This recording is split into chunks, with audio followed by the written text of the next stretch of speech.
po sa inyong lahat mga brothers and sisters. Napakahalaga po ng ibabahagi ko sa video ito at para na rin sagutin yung mga followers ni Brother Eli na ilang beses na nagko-komento sa page ng Pathag.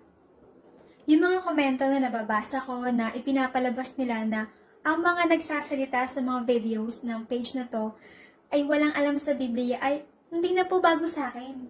Kasi kahit saan pong Facebook page na kung saan may mga debate sa relihiyon ay madalas ko na rin nababasa sa mga komento ng mga followers ni Brother Eli na sinasabihan nilang bobo ang mga Katoliko sa Biblia. Well, hindi naman po ako nagtataka kung bakit ganyan na lang sila kung magbigay ng komento laban sa ating mga Katoliko. Dahil mismo ang kanilang tagapagturo ay ganun din magsalita. Ito, panoorin po natin sa video. Bobong-bobo na ang mga scholars ng Katoliko. Bobong-bobo na ang mga scholars ng Katoliko. Bobong-bobo na ang mga scholars ng Katoliko. Alam nyo, marami pa mga tao dito sa ating bansa na feeling nila ang gagaling na talaga nila sa Bible. Dahil memorize lang nila yung mga talata sa Biblia at nabasa nila yung Biblia ang English at Tagalog. Wala naman pong masama sa pag-memorize ng Bible, pero sana iwasan po natin yung maging masyadong mayabang kung ang binabasa lang pala natin ay ang Biblia ang English at Tagalog. Sa video po ni Brother Eli ay sinasabihan niyang bobo ang mga scholars ng Catholic Church. Pero yung mga scholars ng Catholic Church ay nakakabasa ng mga ancient manuscripts katulad ng Dead Sea Scrolls at ng Septuagint.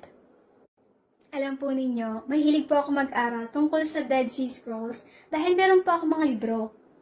Alam niyo ba na ang author nitong mga books na ito ay si Dr. Eugene Ulrich? Si Dr. Ulrich po ay isang Catholic. Si Dr. Ulrich po ay isa rin sa mga nagsalin ng New American Bible Revised Edition. Ang tanong, ang mga miyembro ba ng Ang Dating Daan at si Brother Eli Soriano ay nakapagsalin ng kahit isang Bible translation man lang? Yung kasama ni Dr. Ulrich dito sa isang book ay si Dr. Peter Flint. Siya ay isang Protestanting scholar na estudyante rin mismo ni Dr. Eugene Ulrich.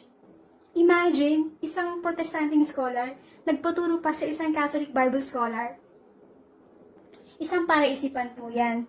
Biruin mo, sasabihan mo ng bobo ang mga scholars ng Catholic Church tapos ikaw, ni isang Bible translation, hindi ka malang nakagawa.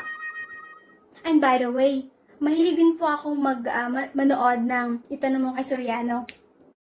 At isa sa mga videos niya ay tinatalakay niya ang mga ancient manuscripts, lalong-lalo na ang Dead Sea Scrolls. Eto, pakinggan po natin. Ayan, yan Dead Sea Scroll, manuscript din yan, nakasulat yan sa mga animal hide at saka sa mga balat ng hayop. Yan, nung matuklasan 1947. Yung Dead Sea Scroll, naisulat yan 200 years before Christ. Nandiyan yung libro ni Propeta Isaiah, at saka yung libro ng mga matatandang propeta sa Israel. That was written 200 years before Christ. You can just imagine, 200 years before Christ, meron ng manuscript na natuklasan tayo. Nakalagay yan sa mga jars, mga earthen jars, na-preserve siya doon sa sa desierto, doon sa malapit sa Dead Sea. Actually, yung Dead Sea Scrolls, bago pa yung panahon ni Kristo, na isulat na yun nakita nung 1947. Hindi ba yun kahanga-hangang pag-iingat ng Diyos? Kaya lang, doon sa tanong mo, yung Biblia bang hawak ko, purong-puro. Translation lang naman ito May mga pagkakamali yung mga nagtatranslate. Kaya kung meron kang duda, babalik ka dun sa mga mas matatandang Biblia.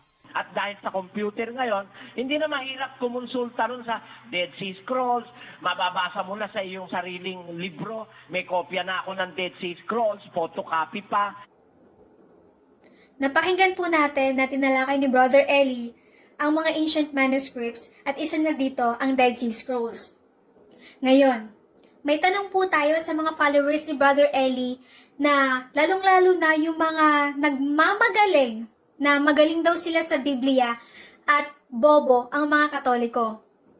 Dalawang tanong lang naman po at hahangaan ko kayo kapag may naibigay kayo mga videos ni Brother Eli.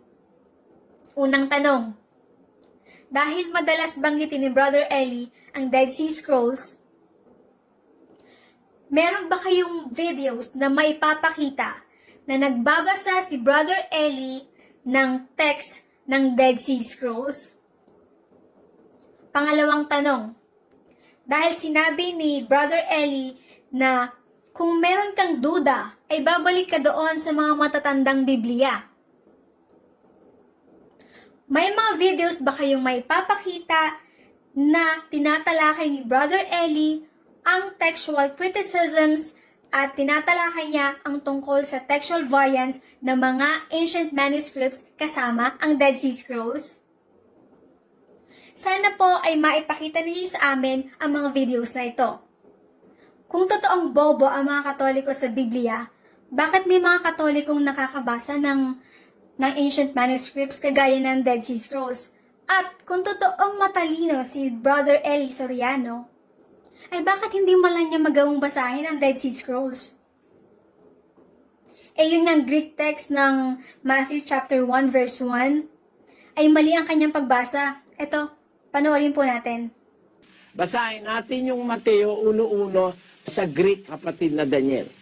Biblos Geneseos Jesu Kristo uyo David uyo Abraham. Biblios Geneseos Jesu Kristo wayo David wayo Abraham. Ayan. Napanood po natin. Yung Greek word ng salitang son, na kung basahin ay huyu, ay binasa ni Brother Eli na wayo. Sa mga followers po ni Brother Eli na mahilig mang atake sa aming mga Katoliko, kung gusto po ninyo kaming sagutin, sagutin po ninyo yung dalawa pong tanong. At paalala lang, ito po ay hindi tungkol sa mga ribulto at paulit-ulit na panalangin ha. Baka mamaya ang ikokomento ninyo ay tungkol na naman sa mga ribulto at paulit-ulit na panalangin. Sa mga kababayan po nating mga Katoliko, wag po sana tayo magpapa-apekto sa mga atake ng mga followers ni Brother Eli laban sa atin. Manatili po tayo maging matatag sa ating pananampalataya. Sana po ay may natutunan kayo sa videong ito. Samahan nawa kayo ng Panginoon Diyos sa inyong ginagawang pag-aaral at paglilingkod sa Kanya. To make His message known is our responsibility. So here we are to pledge our lives to the Lord of eternity.